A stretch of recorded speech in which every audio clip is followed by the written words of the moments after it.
परम सन्मानयोग गुरु रूप गुरु प्यारी समूह साध संगत जीओ, गुरु जी ने अपार बख्शिश की है। कुछ पल कुछ घड़ियाँ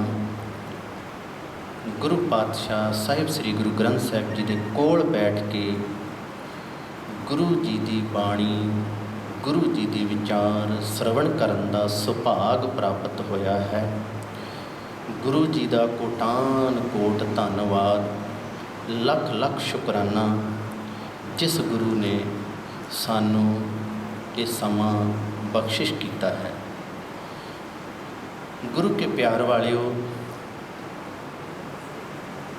गुरु पातशाह जी ने सानू इस शब्द पावन बचन राही चौथे पातशाह गुरु रामदास जी ने जो बख्शिश किया है, जप मन सतनाम सदा सतनाम, हलत पलत मुख उज्जल होई है, नित ध्याइए हर पुरख निरंजना।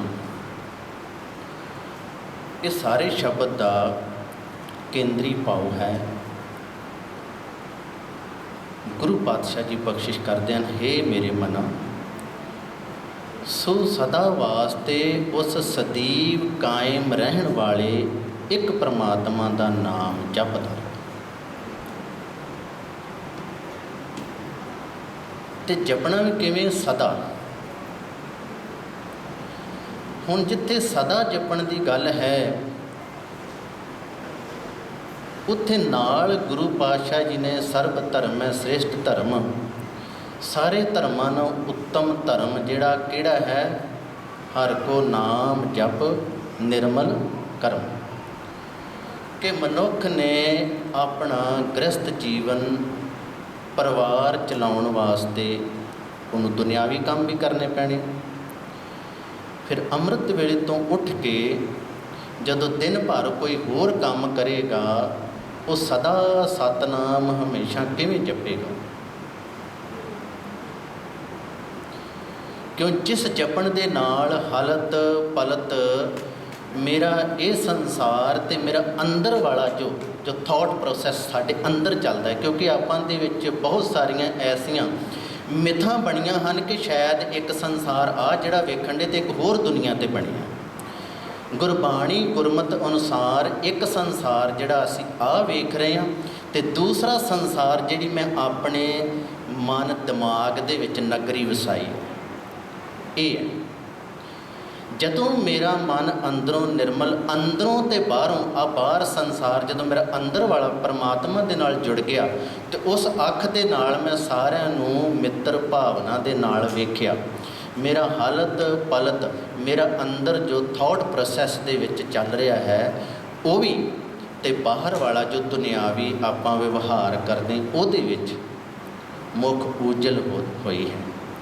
नित ध्याइए हर पुरख निरंजना, माया तो रहत वो परमात्मा वो वाहिगुरु निरंजन, कालख तो रहत भाव बिना विकारां तो बिना किसी दाग तो उस परमात्मा नूं ध्याउण दे नाल फिर ये मेरा मन अंदरों ते बाहरों निर्मल हो जाता है। जिस दे नाल फिर गुरु महाराज कहते, जदों तू मनुख ने सवेर तो लैके शाम तक अपना परिवार की पालना करने वास्ते दुनियावी काम भी करने हैं, फिर तू सिमरन किवें करेगा? तेरा अंदर सदा सदा वास्ते जप किवें चलेगा? गुरु महाराज कहते, जदों तू इस संसार दे विच उस परमात्मा की सोझी प्राप्त कर लई, फिर जदों सवेर तो उस परमात्मा नूं याद करके ते उहदे भै अदब विच जिहड़ा भी काम करना है वो काम करन लग्गिया तू उस काम नूं गलत नहीं कीता, गलत सोचिया नहीं दुनियावी सारे। इट मीनस तेरे अंदर परमात्मा का नाम चल रहा है। पर जे सवेरे मैं ये नहीं कहता कि नाम नहीं जपना, पाठ नहीं करना।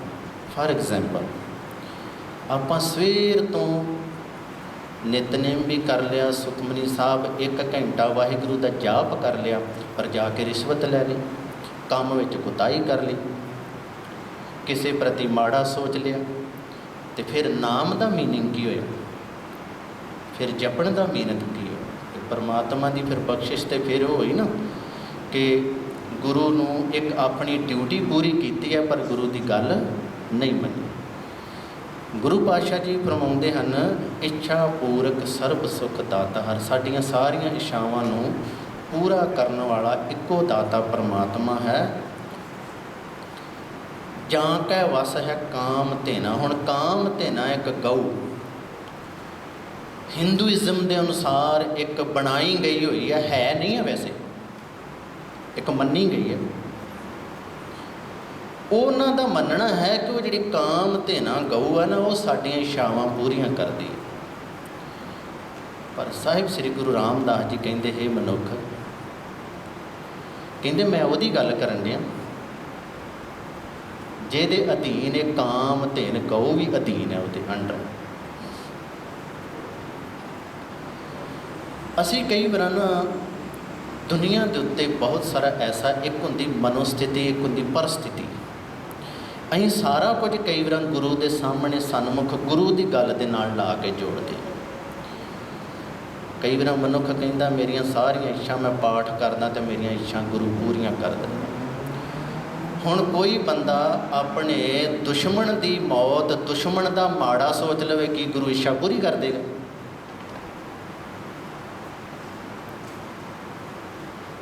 ਆਪਾਂ ਸੋਚਦੇ ਹਾਂ ਕਈ ਵਾਰ, ਕਿਉਂਕਿ ਇਹੋ ਜਿਹੇ ਝੂਠੇ ਲਾਲਚ, ਇਹੋ ਜਿਹੀਆਂ ਗੱਲਾਂ ਬਾਤਾਂ ਆਮ ਸਟੇਜਾਂ ਤੋਂ ਬਹੁਤ ਸਮਾਂ ਪਹਿਲਾਂ ਸੁਣਦੇ ਆਂ। ਅਸੀਂ ਬਚਪਨ ਤੋਂ ਅਸੀਂ ਵੀ ਸੁਣਦੇ ਆਂ, ਤੁਸੀਂ ਵੀ ਹੁਣ ਵੀ ਸੁਣੀ ਜਾਂਦੇ। ਤੂੰ ਆਹ ਪਾਠ ਕਰ, ਆਹ ਪਾਠ ਕਰ, ਤੁਹਾਨੂੰ ਕਿਤਾਬਾਂ ਮਿਲ ਜਾਣੀਆਂ, ਇੱਕ ਸੰਕਟ ਮੋਚਨ, ਉਹਦੇ ਉੱਤੇ ਸ਼ਬਦ ਲਿਖੇ ਦੇ 21 ਦਿਨ ਪਾਠ ਇਸ ਤਰ੍ਹਾਂ ਕਰਨੇ ਨੇ, ਇਸ ਤਰੀਕੇ ਨਾਲ ਬੈਠਣਾ, ਇਸ ਪਾਸੇ ਨੂੰ ਮੂੰਹ ਕਰਨਾ ਤੇ ਇਸ ਵਾਰ ਨੂੰ ਸ਼ੁਰੂ ਕਰਨਾ। ਜੇ ਮੈਂ ਗਲਤ ਹੋਵਾਂ ਤਾਂ ਤੁਸੀਂ ਦੇਖ ਲਿਓ, ਕਿਤੇ ਇੱਥੇ ਵੀ ਪਈ ਹੋਣੀ। ਉਹਦਾ ਨਾਂ ਰੱਖਿਆ ਸੰਕਟ ਮੋਚਨ। ਇਹ ਕੀ ਨੇ? ਝੂਠੀਆਂ ਤਸੱਲੀਆਂ, ਝੂਠੇ ਧਰਵਾਸ। ਗੁਰਬਾਣੀ ਕੋਈ ਮੰਤਰ ਪਾਠ ਨਹੀਂ ਹੈ। ਗੁਰਬਾਣੀ ਇੱਕ ਪ੍ਰੇਮ ਸੁਮਾਰਗ ਹੈ। ਜਿਹੜਾ ਇਸ ਦੇ ਨਾਲ ਪ੍ਰੇਮ ਕਰਕੇ ਇਹਨੂੰ ਪੜ੍ਹੇਗਾ, ਸੁਣੇਗਾ, ਮੰਨੇਗਾ, ਆਪਣੀ ਕਿਰਤ ਕਰਦਿਆਂ ਹੋਇਆਂ ਉਸ ਗੁਰੂ ਦੀ ਵਿਚਾਰ ਨੂੰ ਸਮਝੇਗਾ, ਉਹਦੇ ਵਾਸਤੇ ਗੁਰਬਾਣੀ ਫਿਰ ਕਿਹੜੀਆਂ ਇੱਛਾਵਾਂ ਪੂਰੀਆਂ ਕਰੇਗੀ? ਮਨੁੱਖ ਦੀ ਇੱਛਾ ਹੈ ਪਰਮਾਤਮਾ ਦਾ ਮਿਲਾਪ। ਪੂਰੀ ਗੁਰਬਾਣੀ ਦਾ ਕਨਸੈਪਟ ਹੈ ਪਰਮਾਤਮਾ ਦੇ ਨਾਲ ਮਿਲਣਾ। ਦੁਨਿਆਵੀ ਪਦਾਰਥਾਂ ਦੀ ਗੱਲ ਨਹੀਂ ਹੈ।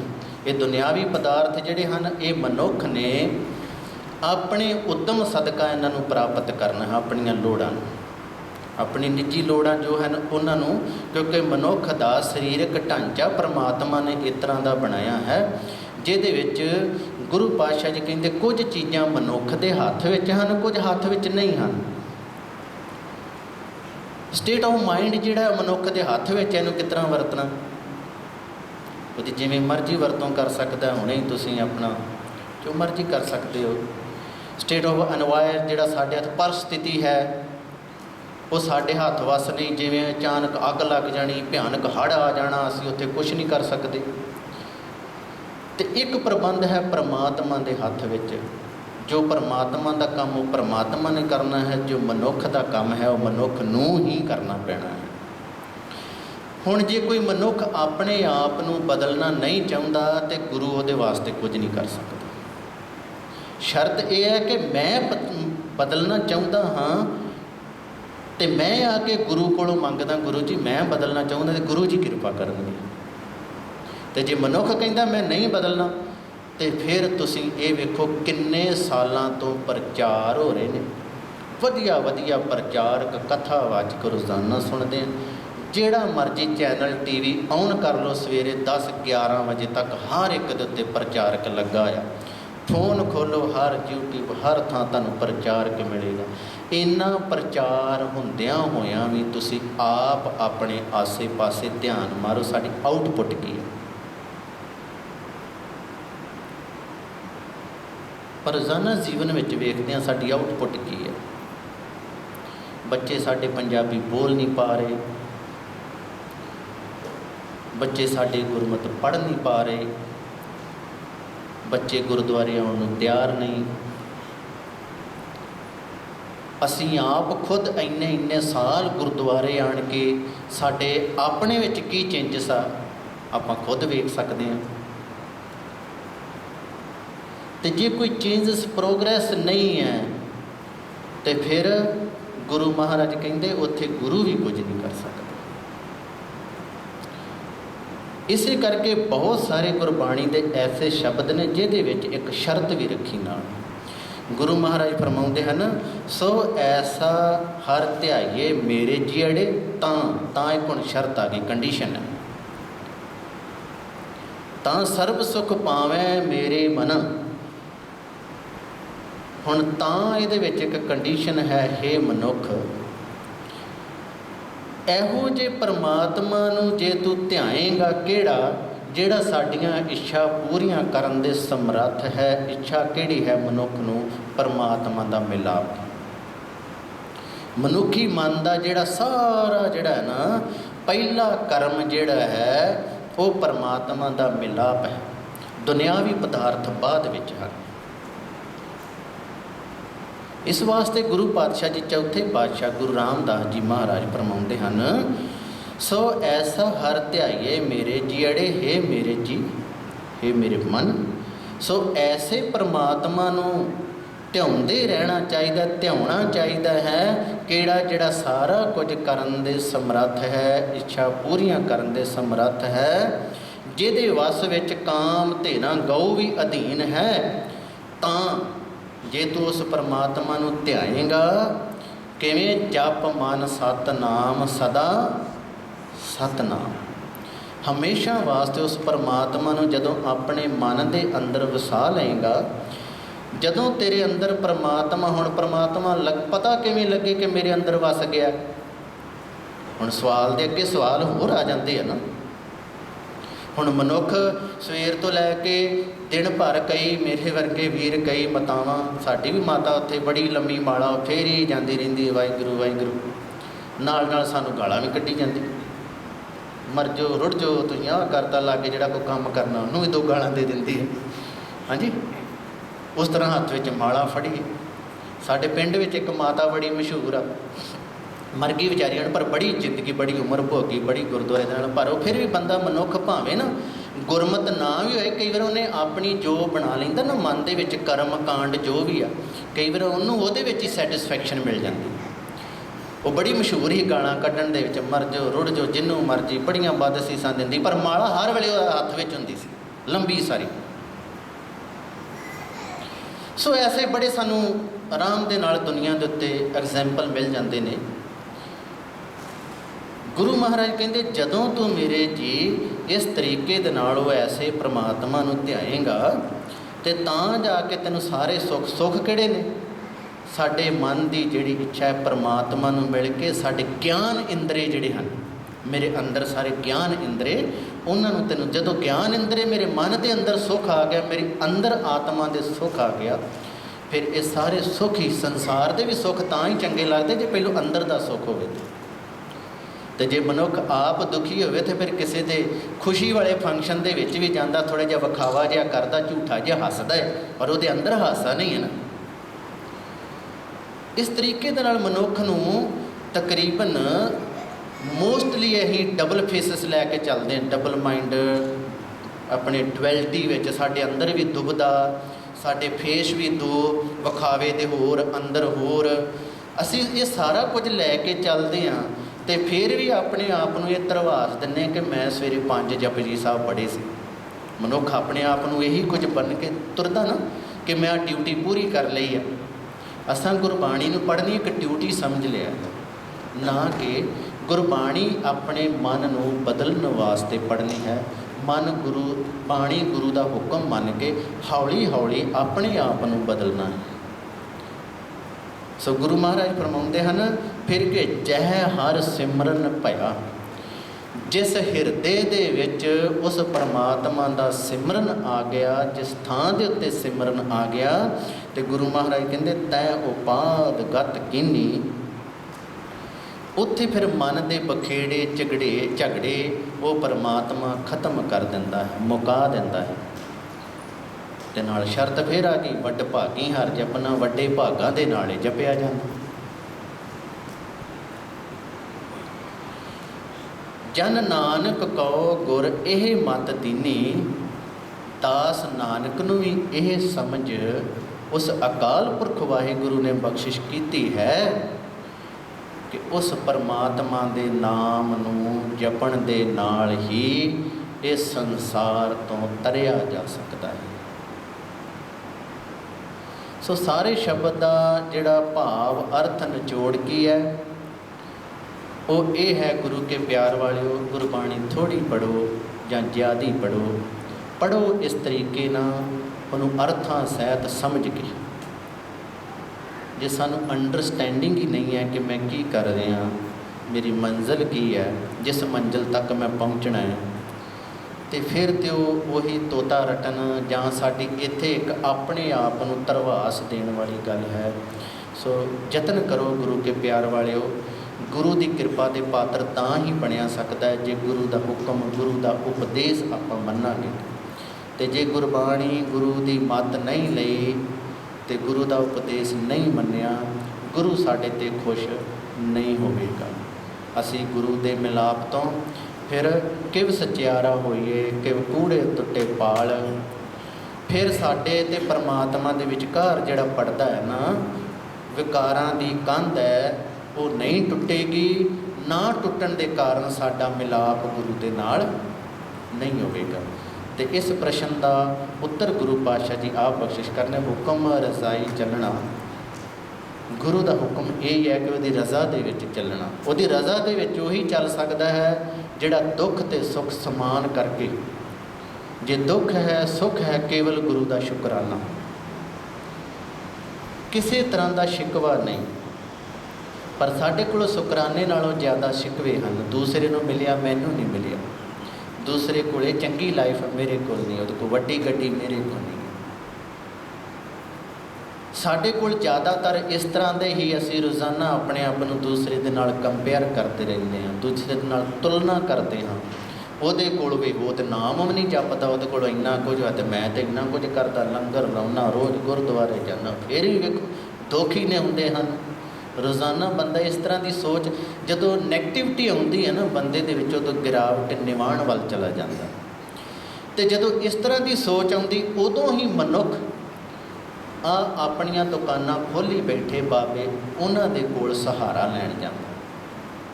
ਕਿਉਂਕਿ ਉਹਦਾ ਮਨ ਜਿਹੜਾ ਨਾ, ਉਹ ਗੁਰੂ ਦੇ ਬਚਨ, ਗੁਰੂ ਦੇ ਉੱਥੋਂ ਖਿਸਕ ਗਿਆ ਹੈ, ਉਹ ਨਿਵਾਣ ਵੱਲ ਚਲਾ ਗਿਆ। ਹੁਣ ਨਿਵਾਣ ਵੱਲ ਚਲਾ ਗਿਆ, ਉਹ ਆਸਰਾ ਲੱਭਦਾ ਹੈ ਕੋਈ ਸ਼ਾਰਟਕਟ ਮੈਨੂੰ ਮਿਲ ਜਾਵੇ ਅਤੇ ਉਹਦੇ ਰਾਹੀਂ ਮੈਨੂੰ ਕੋਈ ਪਾਰ ਉਤਾਰਾ ਕਰ ਦੇਵੇ। ਅਤੇ ਕੁਝ ਇਹੋ ਜਿਹੀ ਐਡਵਰਟਾਈਜ਼ਮੈਂਟ ਸਾਡੇ ਵਿੱਚ ਇਸ ਤਰ੍ਹਾਂ ਦੀ ਹੁੰਦੀ। ਸਾਡੇ ਵੀਰ ਭਰਾ ਜਿਹੜੇ ਉਹ ਕਿਸੇ ਨਾ ਕਿਸੇ ਨਾਲ ਜੁੜੇ ਹੁੰਦੇ ਆ, ਅਤੇ ਉਹੋ ਹੀ ਅੱਗੇ 10 ਪਾ ਦਿੰਦੇ ਨੇ, ਫਿਰ ਉਹਨੂੰ ਨਾਲ ਲੈ ਕੇ ਚਲੇ ਜਾਂਦੇ ਨੇ। ਉਹ ਚੰਗਾ ਭਲਾ ਮਨੁੱਖ ਗੁਰੂ ਦੇ ਦਰ 'ਤੇ, ਗੁਰੂ ਦੇ ਚਰਨਾਂ ਸਿਰ ਝੁਕਾਉਂਦਾ ਹੈ, ਮੁੜ ਕੇ ਬੰਦੇ ਦੇ ਅੱਗੇ ਬਹਿ ਜਾਂਦਾ। ਹਾਂਜੀ, ਸੱਚਾ ਸਤਿਗੁਰ ਛੱਡ ਕੇ ਮਨਮੁਖ ਹੋਏ ਬੰਦੇ ਦਾ ਬੰਦਾ। ਸੱਚੇ ਗੁਰੂ ਨੂੰ ਛੱਡ ਕੇ ਕੀ ਕਰਦਾ, ਬੰਦੇ ਦਾ ਗੁਰੂ ਜਾ ਕੇ ਗੁਰੂ ਨੂੰ ਬਣਾ ਲੈਂਦਾ ਆਪਣਾ, ਅਤੇ ਉਹਦਾ ਜਾ ਕੇ ਪੈਰਾਂ 'ਚ ਬੈਠ ਜਾਂਦਾ। ਸੋ ਗੁਰੂ ਕੇ ਪਿਆਰ ਵਾਲਾ ਇੱਕੋ ਹੀ ਸਾਡੇ ਵਾਸਤੇ ਬਚਨ ਹੈ, ਇੱਕੋ ਹੀ ਉਪਦੇਸ਼ ਹੈ, ਇੱਕੋ ਸੱਚਾ ਗੁਰੂ ਗ੍ਰੰਥ ਸਾਹਿਬ, ਗੁਰੂ ਸ਼ਬਦ, ਗੁਰੂ ਦੀ ਮੱਤ। ਗੁਰੂ ਨੂੰ ਛੱਡ ਕੇ ਹੋਰ ਕਿਸੇ ਦਰ 'ਤੇ ਸਿੱਖ ਦਾ ਫਰਜ਼ ਨਹੀਂ ਕੋ ਜਾਵੇ। ਹਾਂ, ਚੰਗੀ ਵਿਚਾਰ, ਚੰਗਾ ਪ੍ਰਚਾਰ ਜ਼ਰੂਰ ਸੁਣੋ, ਹਰ ਇੱਕ ਨੂੰ ਸੁਣੋ, ਪਰ ਆਪਣੀ ਜਿਹੜੀ ਗੁਰਮਤ ਹੈ ਉਹ ਕੇਵਲ ਗੁਰੂ ਦੀ ਮੱਤ ਆਪਣੇ ਅੰਦਰ ਰੱਖੋ। ਕਿਸੇ ਦੇ ਮਗਰ ਲੱਗ ਕੇ ਉਹਦੇ ਪਿੱਛੇ ਨਾ ਜਾਓ, ਜਿੰਨਾ ਚਿਰ ਤੁਹਾਨੂੰ ਸਬੂਤ ਨਹੀਂ ਹੋ ਜਾਂਦਾ ਕਿ ਇਹ ਵੀ ਗੁਰਮਤ। ਪਹਿਲੀ ਗੱਲ, ਜਦੋਂ ਅਸੀਂ ਅਰਥਾਂ ਸਹਿਤ ਗੁਰਬਾਣੀ ਪੜ੍ਹਾਂਗੇ, ਸਾਨੂੰ 2 ਮਿੰਟ ਵਿੱਚ ਪਤਾ ਲੱਗ ਜਾਏਗਾ ਕਿ ਬੰਦਾ ਗੁਰਮਤ ਦਾ ਪ੍ਰਚਾਰ ਕਰਦਾ ਕਿ ਜਾਂ ਗੁਰਮਤ ਦੇ ਵਿੱਚ ਵਲੇਟ ਕੇ ਸਾਨੂੰ ਜ਼ਹਿਰ ਦੇ ਰਿਹਾ, ਮਨਮਤ ਦੇ ਰਿਹਾ। ਅੱਜ ਕੱਲ੍ਹ ਬੜਾ ਰਿਵਾਜ ਵੀ ਇਸ ਤਰ੍ਹਾਂ ਦਾ ਨਾ, ਸਾਨੂੰ ਪਤਾ ਵੀ ਨਹੀਂ ਲੱਗਦਾ ਕਦੋਂ ਉਹ ਸ਼ੂਗਰ ਕੋਟਡ ਕਰਕੇ ਉਹਦੇ ਵਿੱਚ ਜਿਹੜੀ ਹੈ ਨਾ ਗੁਰਮਤ ਵਿੱਚ ਅਤੇ ਮਨਮਤ ਦੋਵੇਂ ਮਿਲਾ ਕੇ ਦੇ ਜਾਂਦੇ। ਸਾਨੂੰ ਪਤਾ ਹੀ ਉਦੋਂ ਲੱਗ ਜਾਂਦਾ ਜਦੋਂ ਅਸੀਂ ਗੁਰੂ ਨਾਲੋਂ, ਲੱਗਦਾ ਤਾਂ ਹੈ ਮੈਂ ਮੱਥਾ ਟੇਕਦਾ ਗੁਰਦੁਆਰੇ ਆ, ਪਰ ਮਨਮਤ ਦੇ ਪਿੱਛੇ ਵੀ ਚੱਲ ਜਾਂਦਾ। ਅੱਜ ਕੱਲ੍ਹ ਇਸ ਤਰ੍ਹਾਂ ਦਾ ਵੀ ਬੜਾ, ਕਿਉਂਕਿ ਸੰਗਤ ਨੂੰ ਜੋੜਨ ਵਾਸਤੇ ਨਾ ਅੱਜ ਕੱਲ੍ਹ ਸੱਚ ਨੂੰ ਵੀ ਉਹ ਸ਼ੂਗਰ ਕੋਟਡ ਕਰਕੇ ਦਿੰਦੇ। ਸੋ ਗੁਰੂ ਕੇ ਪਿਆਰ ਵਾਲਿਓ, ਹਮੇਸ਼ਾ ਹੀ ਆਪਣਾ ਇੱਕ ਮਿਸ਼ਨ ਰੱਖੋ, ਗੁਰੂ ਸ਼ਬਦ, ਗੁਰੂ ਦੀ ਮੱਤ ਦੇ ਨਾਲ ਜੁੜੋ। ਭੁੱਲਾਂ ਚੁੱਕਾਂ ਦੀ ਮੁਆਫੀ। ਗੁਰੂ ਜੀ ਦਾ ਕੋਟਾਨ ਕੋਟ ਧੰਨਵਾਦ। ਗੁਰਦੁਆਰਾ ਸਾਹਿਬ ਪ੍ਰਬੰਧਕ ਕਮੇਟੀ, ਸਮੂਹ ਸੰਗਤ ਦਾ ਤਹਿ ਦਿਲੋਂ ਧੰਨਵਾਦ, ਜਿਨ੍ਹਾਂ ਨੇ ਆਪ ਜੀ ਦੇ ਦਰਸ਼ਨ ਕਰਾਏ, ਅਤੇ ਪਰਿਵਾਰ ਦਾ ਦਿਲੋਂ ਧੰਨਵਾਦ, ਜਿਨ੍ਹਾਂ ਨੇ ਇਹ ਦਾਸ ਨੂੰ ਬੇਨਤੀ ਕੀਤੀ ਇੱਕ ਸ਼ਬਦ ਦੀ ਹਾਜ਼ਰੀ ਲਾਓ। ਵੈਸੇ